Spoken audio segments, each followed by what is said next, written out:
because I think it's a struggle. This one is about a person who is, some might say, on the older side of transition, almost 21, and it's been a long journey. How can we do more? I think that's the question, is how can we keep doing more considering his or her age? So assuming they're still a student, how would you encourage a parent to keep on going through transition process? I would start with the student. What do they want? What are they interested in? So that you're using their time and other people's resources in ways that They can't will hear you. give them what they There you want go. out of life, even though they're about to leave school, looking at what they've already accomplished and what it is they want to do next. If they haven't brought in community partners, absolutely get on that, invite folks to come in or go to them in terms of getting those pieces in place. But starting with your young person, what do they see themselves doing next month, next week, next year?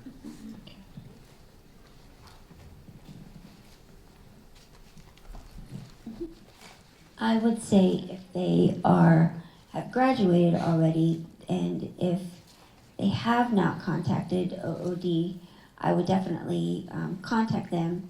If they have used them in the past, possibly something might have happened that might have left a bad taste in the mouth. If the case has been closed, can always reopen it, no matter what length of time. Contact the Client Assistance Program with us, and also possibility of working with the DODD as well. So. Good. We got some really good questions. Okay.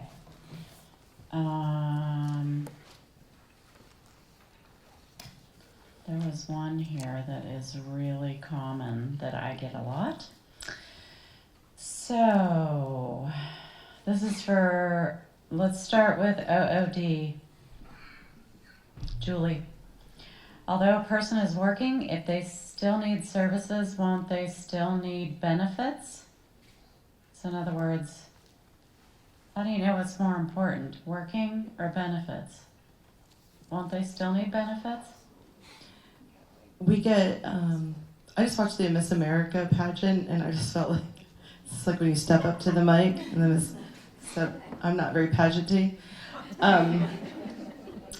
But work incentives is the biggest thing that we all, I think, struggle to help families and individuals know and understand and be comfortable with, and it takes time. We have experts that can help with work incentives planning, that can give a written report of here's all of the things that you're getting through Social Security, through OMJ, whether it's food stamps, housing assistance. It's not just the Social Security, right? There's a lot of things that go along with it. And there's some families that are structured to have and depend on some of that support, and it's very concerning to them to think about how this looks moving forward. So it's good to get some basic understanding and information from an expert on that about how it pays to work and some general guidelines, but then to keep coming back to that as you have your exact job with its wages and its hours, and you can recalculate exactly what all of that is looking like, how everything's getting impacted, and be able to make some educated choices and decisions about it. One thing that we've been sharing more recently is that a lot of folks don't know and understand that many people are reassessed for Social Security benefits when they turn 18, and sometimes don't get the benefits anymore. And so while maybe they and their families have been planning this whole time and thinking these benefits are always going to be there, they're not always. And so to be exploring and building and planning for work is a way to make sure that you've got things prepared and the student and the individual prepared, and then just keep layering in those work incentive facts as you're going along. Okay, good. One of the things I wanted to mention is that your program also has a work incentive plan service, and they're regionally placed around the state. I'm assuming that you can get to that on your website in terms of where those programs are. We happen to have one. The reason I know about it, it's in our office. We have one, and that they're available all over the state. So if you are worried about whether or not this program will affect another program, or if you lose this, if you get a job making this much money, how it will work, that there are programs that the government has set up and funded to encourage people to look into this seriously. Work really does pay. This is a really important question too. This person has a 24-year-old nonverbal loved one rejected from all kinds of employment outside of workshops. Is this accurate? That's probably for me. Yeah, so 24 years old, rejected from workshops. That does not, from employment outside of workshops, that does not sound accurate, no. There are services and supports that are provided in workshops to help step toward employment, right, to help gain general work skills. But there are certainly other opportunities to explore to keep moving along your path to employment. That is not an end-all for individuals, or not a place that people go. When community employment's not being explored, it's a stepping stone to employment. And hopefully that can go back to the team. That should be really brought back to that team discussion to say, how is this helping me toward my outcome of community employment? What steps are we taking? What other resources are out there that we can tap into, that we can utilize to help move towards their employment first does not exclude anybody. Community employment is still the preferred and the priority for all individuals. So really bringing it back to that planning process, getting the resources, the people that may be beneficial at the table, asking questions. And if you, if that's your loved one, or if that's something that's happening with you, feel free to reach out to me. I'm happy to talk with the team or dig a little bit deeper to see what's happening. And if there's any resources or things that I can help explore around planning. Thank you. Yeah, Julie can add something too. I just want to make a general comment. This is not an exact science. We have people who are helping people, and we have staff across all of our agencies of varying levels of experience and newness to the field, or some are more seasoned than others, and sometimes we get it wrong. And I encourage you, if you heard something talked about today that doesn't feel like your experience, to talk with your counselor, to talk with their supervisor, or reach out and talk to one of us and say, I heard what you said and I want to do X, Y, and Z, but maybe that wasn't how we experience things in our community. I encourage you to reach out and talk to folks, first there locally in the supervision, and talk through so that they know what the issue is and how you want to work through it. But if that still isn't sounding right, to reach out to one of us, because it could be a training need. And it's always important with all of these things that you're bringing up and considerations, I think, to maybe look at it through that lens too. Good. How can we get resources to self-advocacy goals? Strong self-advocacy goals. Where do we find them?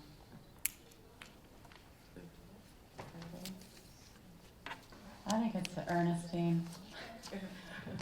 I'm happy to Melissa, talk about just chime self-advocacy.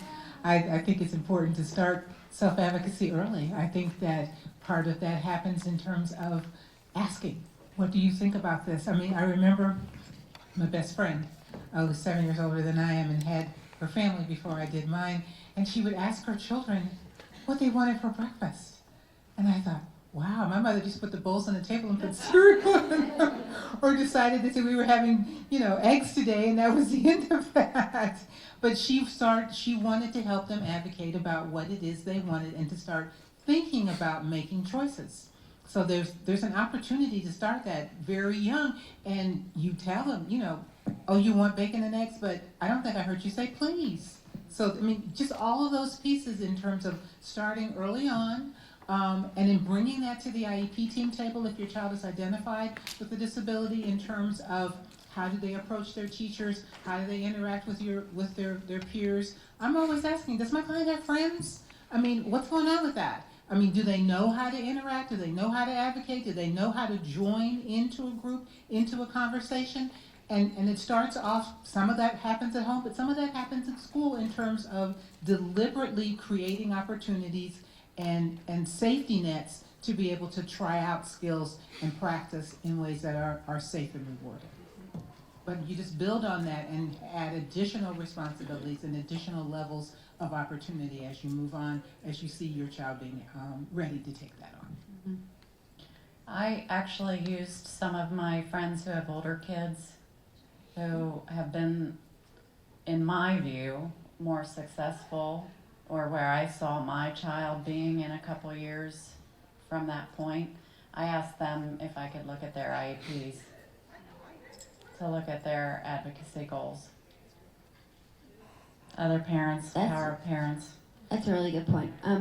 I would also say, in my PowerPoint and the resource section, I didn't get to it, but there's a great workbook, free online workbook for you and the adult to teach about self-disclosure and exploring what that means.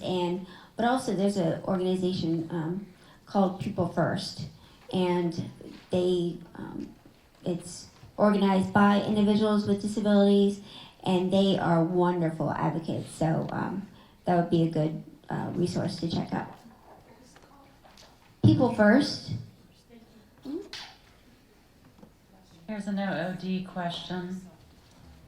What's next after career exploration, work experience, and now the person is getting ready to graduate? What does OOD and the person do after career exploration?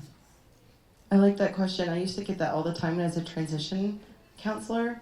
And I used to say I was going to wear a shirt that said OOD on the front and we're more than just summer on the back. Because I would have parents all the time say to us, like, oh, you do help them find a job afterwards and have coaching? I thought you were just helped with the summer. And I was like, yeah, no, we do much more than that. But I get it, because the school is trying to talk to all of you lovely folks who have a lifelong of commitment to your loved ones with disabilities, and trying to engage in another meeting and missing work for something else and getting connected with another agency can feel overwhelming and exhausting, I know. And so schools sometimes put out there, like, come talk to this person, they're gonna help you with summer.